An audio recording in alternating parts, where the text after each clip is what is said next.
Salut tout le monde, bienvenue à une nouvelle vidéo. Aujourd'hui on va parler des histoires d'horreur sur Reddit. Et si toi tu veux d'autres épisodes, alors like, abonne-toi et mets la notification pour rater aucune vidéo. Je vous laisse avec la vidéo. Bon visionnage.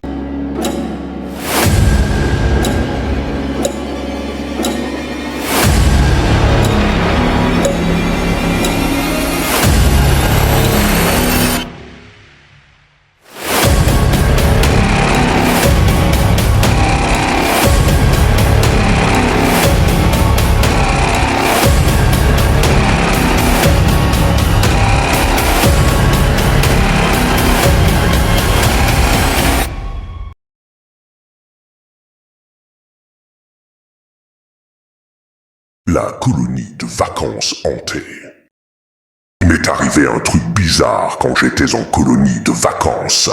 J'avais 10-11 ans, je crois. Histoire super bizarre. Aujourd'hui, je vais mieux, mais j'ai encore quelques problèmes à cause de ça. Le truc a duré toute la semaine.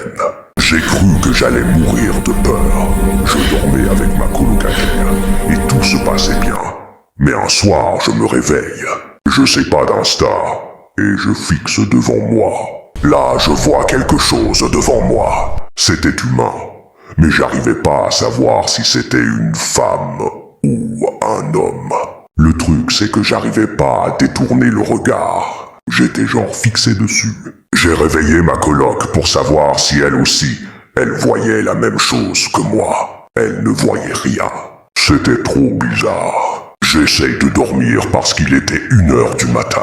Mais rien, aucune fatigue, rien du tout. Alors j'attends, je regarde, et à un moment le truc va dans ma salle de bain, et en ressort 2 secondes plus tard. Peureuse que je suis, je n'ai pas été voir, et il est resté au même endroit jusqu'à 6 heures. Le lever du soleil, quoi. Et il est parti en traversant la porte-fenêtre. Déjà j'étais blanche, j'avais envie de pisser. Je me lève pour vérifier la salle de bain. Et vous savez pas ce que je vois.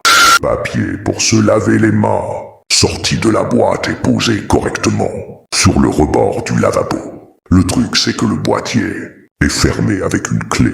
Je ne possède pas la clé. Les animateurs m'avaient dit, c'est les filles qui sont rentrées dans ta chambre et qui ont fait ça. Je suis pas conne. Tout le monde dormait. J'ai vérifié. Je commence à faire ma vie. Dans la colo, je joue avec les autres et j'ai mes activités comme l'équitation. Je monte à cheval régulièrement. J'avais mon galop. Je prépare mon poney et j'attends que la carrière soit libre. J'étais avec les autres filles et là je me sens mise à l'écart. Je ne me sentais pas trop bien. Genre, je sais pas trop comment décrire ça, mais j'avais peur de ouf. J'essayais de me rapprocher, mais encore j'avais l'impression qu'on me tirait en arrière. Truc horrible, quoi. La carrière se libère et je monte sur mon poney. Je marche sur la piste. Et à savoir, mon poney n'est pas peureux du tout. Mais là, je vais vers l'arbre. Un simple arbre. Mon poney commence à refuser d'y aller. Je me dis, il veut un peu jouer au con. Il n'y avait pas que lui qui voulait pas aller vers l'arbre. Tous les autres poneys aussi. Un calvaire, je vous dis. Les soirs passent tranquillement. J'ai changé de chambre. J'arrivais plus trop à dormir. Et un soir, je me réveille en sursaut. Il y avait un truc sur mon lit. J'avais laissé la lumière ouverte, donc je ne savais pas si c'était la même chose. Mais j'avais peur, sommaire. J'étais une gosse, alors voilà. Et par chance, j'ai réussi à me rendormir. C'est la fin de la pire histoire de ma vie. La téléphoniste. Une jeune fille accepte un job de gardienne de maison pour un voisin médecin. Elle arrive à 19h et s'installe. Peu après, son téléphone sonne. Une voix rauque chuchote. « Si tu ne sors pas de cette maison, je te tuerai. » Elle raccroche, paniquée, et vérifie l'appel numéro privé. 30 minutes plus tard, le même appel. « Si tu ne sors pas bientôt de la maison, je te tuerai. » Elle appelle vite la téléphoniste pour aider à tracer l'appel. Quand l'appel revient, la téléphoniste lui dit de garder l'homme en ligne le plus longtemps possible. Elle écoute l'homme murmurer encore. « Sors de la maison maintenant, ou je te tuerai. » La téléphoniste revient à l'oreille. L'appel vient de la deuxième ligne de cette maison.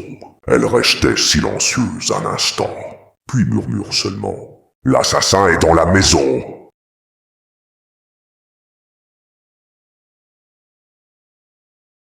Nous sommes en 1987, en ville Farmersburg. Indiana Lisa est souvent seule dans sa grande maison isolée au cœur des champs de maïs. Ses parents rentrent tard tous les soirs et ont donc décidé de lui acheter un chien pour la rassurer. Une nuit, elle est réveillée par un bruit d'eau qui goutte. Elle se lève et va fermer le robinet de la salle de bain. En se recouchant, elle glisse sa main sous son lit et son chien la lui lèche. Cela la rassure. Le bruit continue et elle décide d'aller resserrer le robinet dans la salle de bain. Elle se recouche et glisse de nouveau sa main sous son lit et son chien la lèche de nouveau. Mais le bruit continue et Lisa n'arrive pas à dormir. Elle fait un dernier tour de la maison sans rien trouver et se recouche donc en glissant sa main sous le lit. Le chien la lèche de nouveau. Le bruit est toujours là et Lisa décide de localiser sa provenance. Le son vient de son placard. En l'ouvrant, elle découvre son chien mort se vidant lentement de son sang. Sur la porte du placard, un message écrit en lettres de sang. « Les humains aussi peuvent lécher. » Fin de l'histoire.